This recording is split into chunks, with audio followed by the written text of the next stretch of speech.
Folks, welcome to episode 13 of the Taylor Tax Show. I'm Terrence Taylor. I'm the co-founder of Taylor Tax, and I'm an enrolled agent. It's my partner, Big Al Darnell Jr. Say what's up, Big Al? Going on, everybody? All right. Big Al is also an enrolled agent. And as you know, folks, we do the Taylor Tax Show to help highly paid, highly taxed, and high-profile taxpayers save a bunch on your taxes. Today's topic is taxes and nonprofits. And the way we want to cover this is we want to share with you, first of all, that we've made a shift in our focus. We're focusing on taxpayers now, not individuals. I'll talk briefly about that. And then we'll get right into the podcast itself. So the first thing we're going to talk about in the podcast is why taxes are important for nonprofits. Secondly, we're going to talk about understanding the difference between donors and beneficiaries and the tax benefits of that distinction. And then third, we're going to look at the importance of structuring and managing nonprofits properly to optimize and in some cases maximize tax benefits. At the end of that, then we'll talk about what are the useful lessons we want you to draw from this podcast. All right, so Big Al, let me just first let folks know why we're making this shift from individuals to taxpayers. So Yeah. we've done 12 episodes and we've said most of the time, I think, that we're looking at individuals, so highly paid, highly taxed, and high net worth individuals. Then yesterday we had the privilege of having a conversation with a client who had some questions about a nonprofit that he is involved in for his community. And it made us realize that, wait a second, we actually have a lot to share and that will be helpful for taxpayers who are not individuals. So in the case of this particular client, he was talking on behalf of an organization that works with the community. So we feel it's really important to expand beyond just individuals to taxpayers. So from now on, you hear us talk about tax strategies that help you save a ton or a bunch on taxes for highly paid, highly taxed, and high profile taxpayers. All right, Big Al, we now want to get into this topic that we both are so excited about, which is nonprofits and taxes. So what do taxes have to do with nonprofits, Big Al? Absolutely everything, man. The entire premise of a nonprofit is that they are a corporation whose profits are not being taxed. But that's all based on it following the guidelines of subsection 501 of the Internal Revenue Code. All right.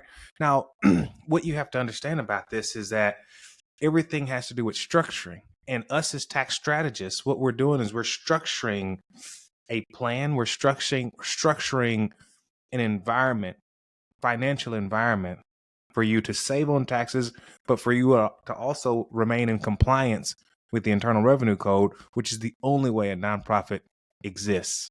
It cannot exist outside of compliance with the Internal Revenue Code based on how it's structured. So, and we'll talk more about this later on. But if you could you tell us what's the difference between donors and beneficiaries, which are two of the primary components of a nonprofit? And Big Al, when we were having this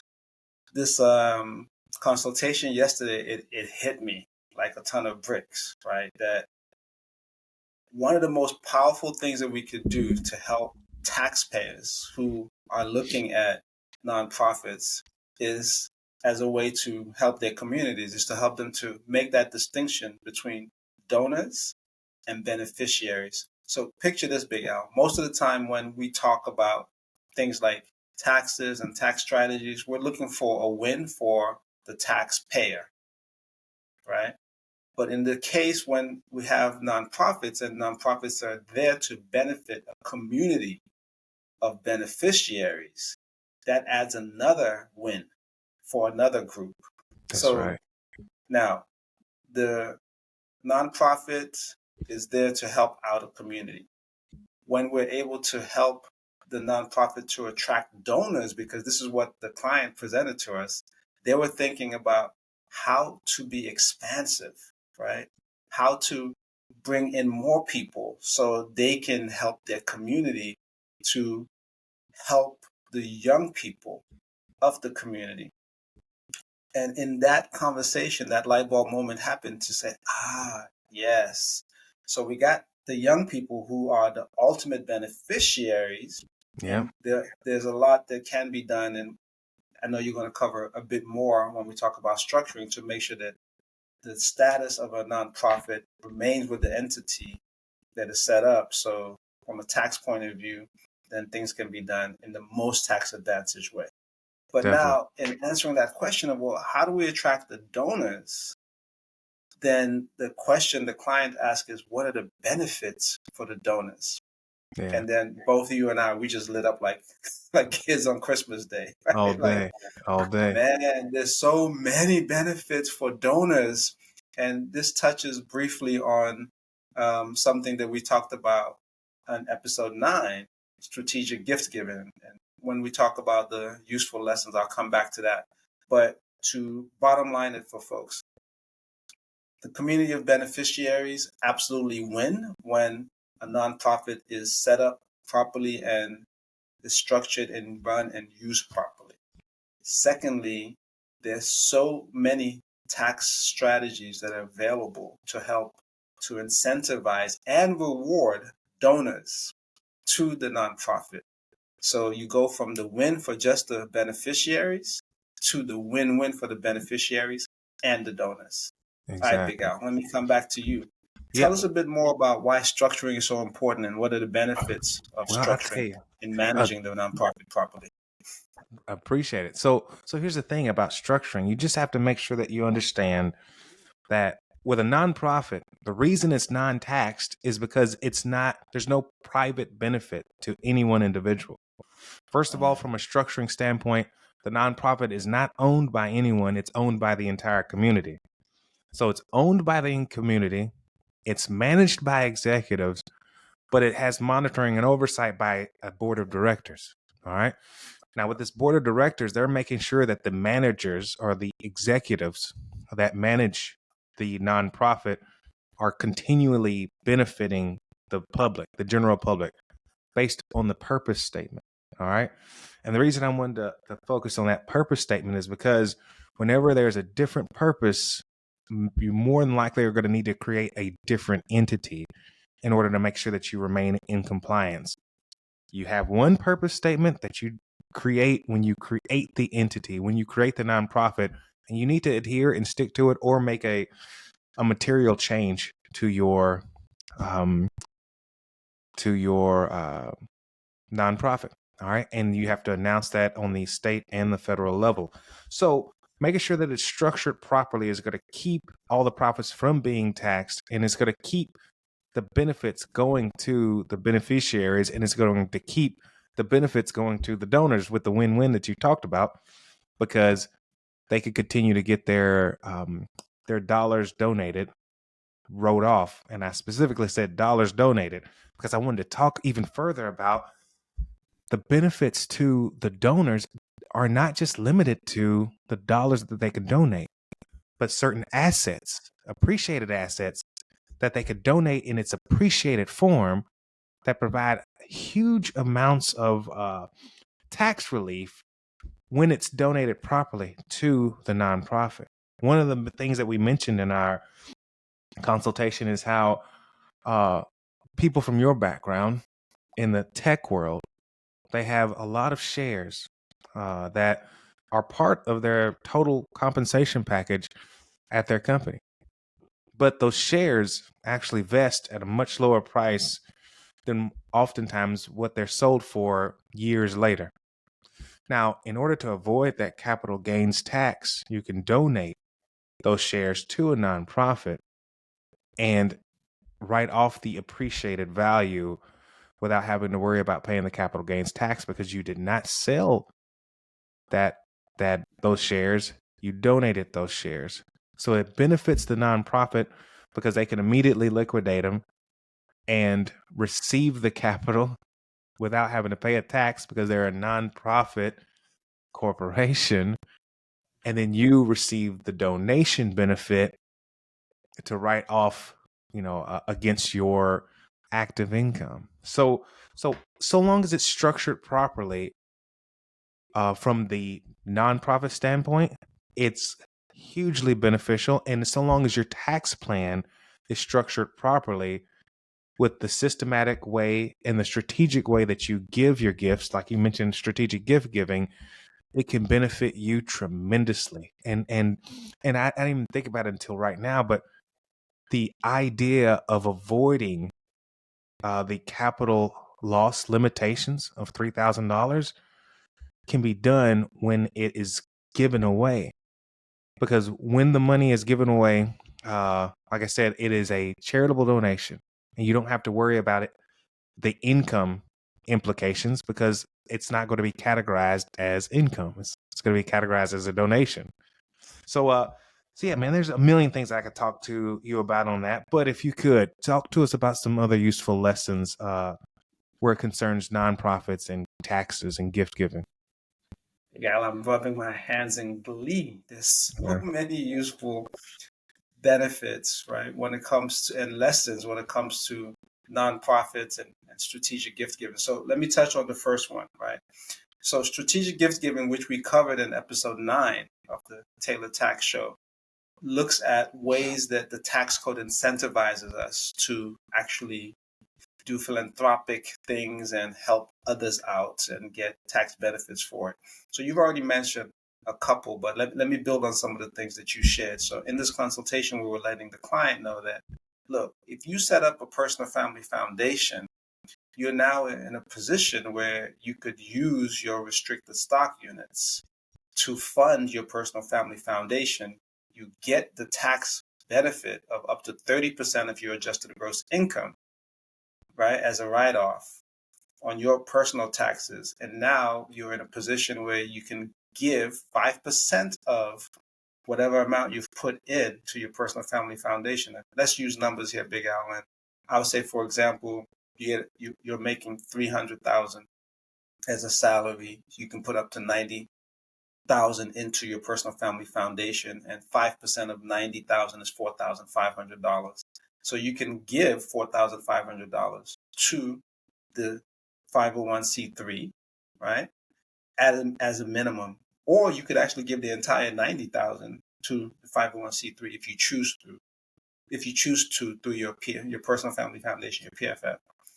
Now the beauty is you get a 90,000 deduction on your tax bill, and depending on your tax bracket, that could set you up nicely. So for argument's sake, if you're in the 30% tax bracket, you'll be in a higher percentage if you're making 300,000. But to keep the math simple, you just save $27,000 on your taxes.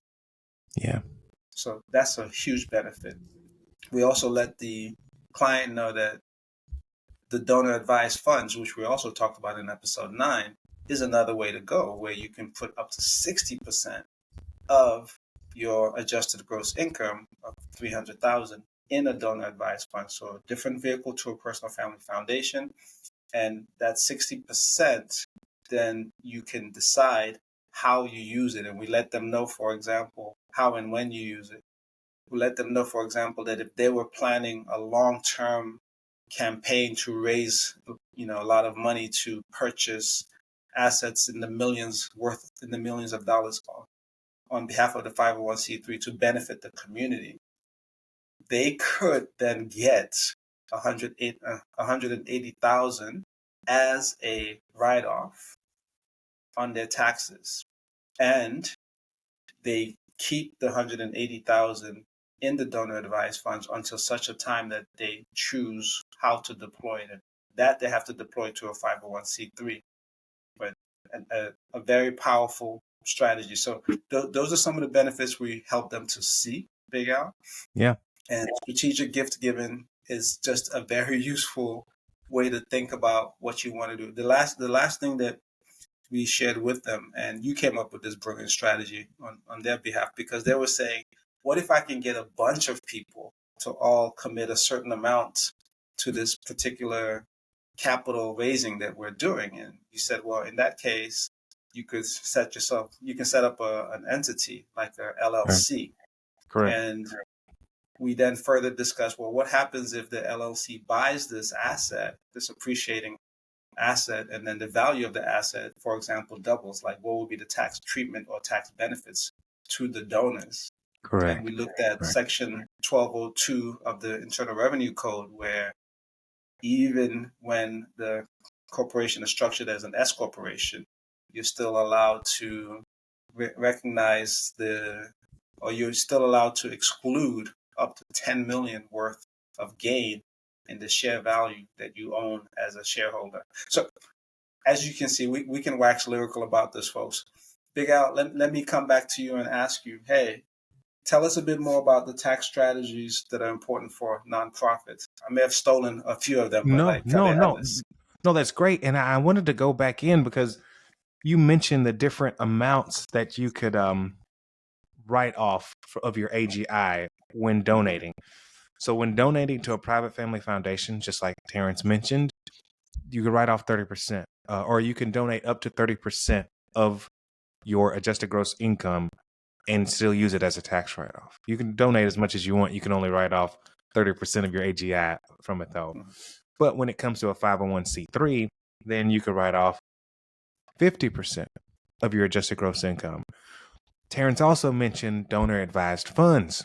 With donor-advised funds, you can write off 60%, just like you mentioned, however, with a caveat, and that's why I'm bringing it up to mention that you can write off 60% of cash contributions to a donor-advised fund, but if it's non-cash contribution that for assets that have been held longer than a year, then it limits it to 30% again. So it's so if you're going to move, let's just say your restricted stock units or stock into a donor-advised fund, then you can only do 30%. But if you're moving cash, then that's up to 60%.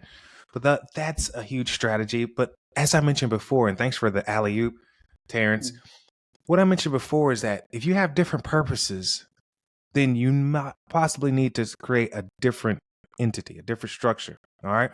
Once again, the nonprofit doesn't have a purpose of acquiring assets that accumulate in value, so on and so forth. The primary purpose is for them to house themselves and not to have to worry about the added cost of a building if they can acquire it completely and pay it all off. So that's a benefit, and that's a huge reason why nonprofits could purchase their own facilities. However, in certain instances, especially at the start of things, a huge strategy could be if you have a specific group of funders, of donors that are industrially minded, you could create an entity that would purchase the real estate.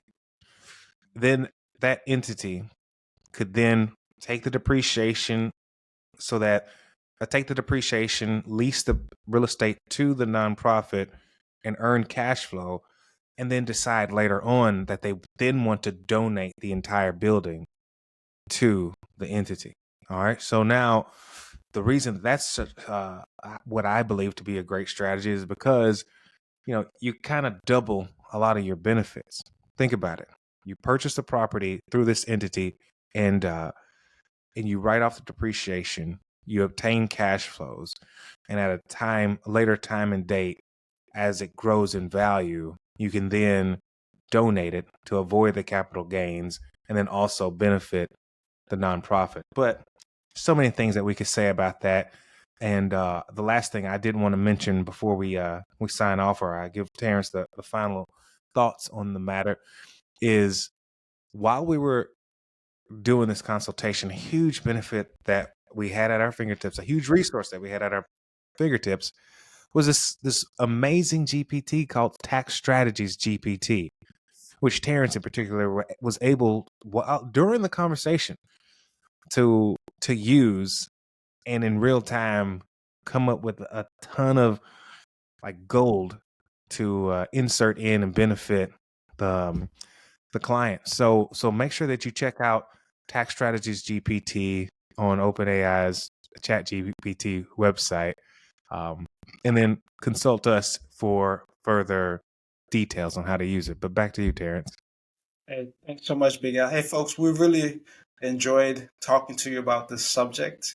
It's something that we initially hadn't really thought about, but when this particular request came, we thought, why not? Let's do this pro bono. Like, let's see what we can learn. And now we know that there's a bunch that we can do to help folks to save on taxes legally through nonprofits.